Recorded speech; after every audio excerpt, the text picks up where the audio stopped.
Apakah emas di Australia Barat benar-benar bisa digali begitu saja? Jawabannya adalah kecuali jika Anda selalu membawa $10.000 di saku Anda.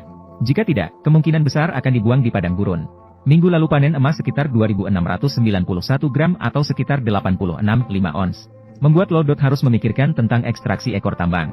Harus diketahui bahwa di padang gurun yang sangat kekurangan air, meskipun tingkat kehilangan emas dari mesin pencuci kering yang hebat, semuanya akan menjadi angka yang sangat tinggi. Ini juga berarti bahwa bahkan setelah tanah disaring sekalipun, kemungkinan besar masih ada banyak emas. Namun, untuk mengekstraksi emas dari ekor tambang, diperlukan metode penambangan yang benar-benar berbeda. Metode ekstraksi emas dengan tumpukan larutan sianida. Melarutkan larutan sianida dan air dengan tanah secara menyeluruh. Mencairkan emas di dalamnya menjadi cairan sebelum dimurnikan. Namun, metode ini membutuhkan biaya tambahan. $200.000 dan beberapa minggu waktu. Sebelum hasil akhirnya keluar, tidak ada yang tahu bagaimana hasil panen emasnya. Sementara itu, setelah 2 set peralatan penambangan emas di sini beroperasi dengan lancar, Tuan Deng juga mulai melakukan eksplorasi lebih banyak tanah. Terutama dalam melakukan inspeksi terhadap tanah yang telah disewa sebelumnya. Luas total tanah di Australia Barat mencapai 250 juta kilometer persegi. Namun, jumlah penduduknya hanya sekitar 260.000. Di antaranya, 80% masih tinggal di kota dan daerah pesisir. Namun, masih ada beberapa pemburu emas ilegal. Mereka selalu suka mencari emas di tanah orang lain.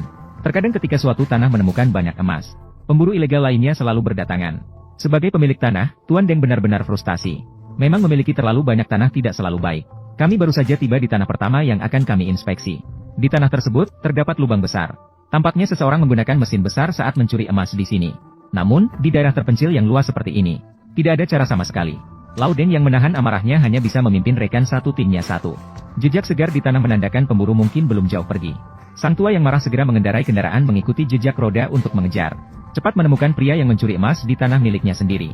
Melihat pemburu yang panik melarikan diri, rekan di kursi penumpang sudah menyiapkan kamera untuk mengambil bukti. Kemudian sang tua juga mengejar pemburu hingga ke perkemahan mereka. Pengambilan gambar yang cepat segera membuat mereka marah, dan menyatakan memiliki izin resmi untuk tanah ini. Sang tua segera melihat izin baru saja diterbitkan beberapa hari yang lalu. Menurut peraturan setempat, bukti serupa baru berlaku setelah 21 hari. Dan tanah di izin tersebut sama sekali bukan yang sekarang mereka berada. Old Deng yang marah langsung mengancam akan melaporkan mereka ke Departemen Pertambangan setempat. Ini berarti pemburu mungkin perlu membayar denda sebesar $10.000. Namun setelah melihat senjata yang terpasang di mobil, Old Deng agak merasa ragu. Setelah memberikan peringatan, dia meninggalkan tempat itu dengan kesal, dan meminta mereka untuk pergi dalam waktu 10 menit. Kemungkinan konflik meletus di daerah terpencil selalu diperbesar secara berlebihan. Pemenang akhir seringkali adalah orang-orang yang memiliki senjata. Old Deng mengelilingi sebentar sebelum kembali ke tempat semula. Setelah melihat pemburu telah pergi, akhirnya dia merasa lega. Di tanah terdapat tumpukan sampah dan sebuah surat yang dibuang. Old Deng yang semakin marah hanya bisa meminta rekan timnya untuk membersihkan sampah di tanah. Sambil itu, mereka melanjutkan pengambilan bukti dan mengirimkannya ke Departemen Pertambangan. Tanpa disadari, waktu kembali ke hari terakhir minggu ini.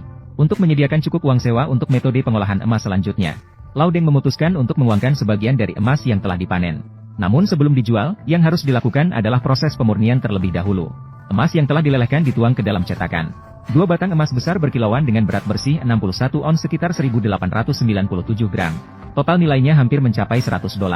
Setelah dijual, uangnya cukup untuk proses pemurnian ekstraksi. Saatnya untuk proses penimbangan minggu ini. Serpihan emas dengan berat bersih 29,2 ons sekitar 908 gram. Ditambah dengan 61 ons yang baru saja dilelehkan menjadi batangan emas besar. Tim berhasil memanen 90 ons emas sekitar 2.800 gram minggu ini. Nilainya sudah melebihi $140.